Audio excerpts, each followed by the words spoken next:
जल्दी से चलते हैं, श्वेता सिंह हमारी सहयोगी कीव से अब हमारे साथ जुड़ रही हैं। श्वेता, कीव के कितनी करीब पहुंचती हुई ये जंग?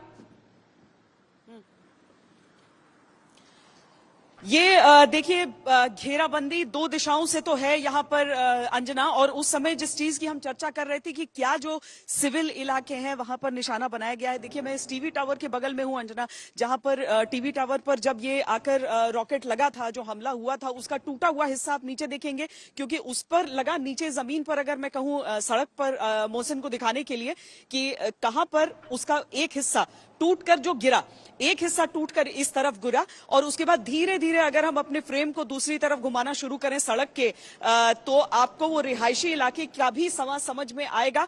यहाँ जमीन पर आप टूटे हुए बिजली के खंभों को देख रही हैं और ये सीधा रॉकेट का दूसरा हिस्सा टूटता हुआ पहुंचा उस जिम के भीतर, जो जिम पूरी तरीके से तहस नहस हो गया। ये यहाँ का सबसे प्रीमियम, सबसे बढ़िया जिम माना जाता था।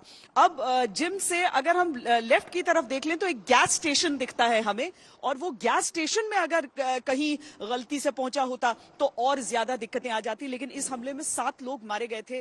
जरा सिविल इलाके में एक टीवी जो टावर है उसे टारगेट करने का तो मतलब समझ में आता है कि आप संचार के एक हिस्से को काटना चाहते हैं। लेकिन कोलैटरल डैमेज अगर इस हिसाब से नजर आएगा शहर के भीतर, तो कितना बड़ा खतरा हो सकता है, कितनी बड़ी चिंताएं हो सकती हैं, वो चीज भी समझने वाली है। यहाँ सारी झाड़ियां वगैरह जल गई हैं, खैर ये सारी चीजें तो अलग हैं, लेकिन जी, जो जान का नुकसान यहाँ पर हो गया, जो चीजों का नुकसान यहाँ पर हो गया, ये चीजें आज यहाँ की सच्चाई हैं अंजना।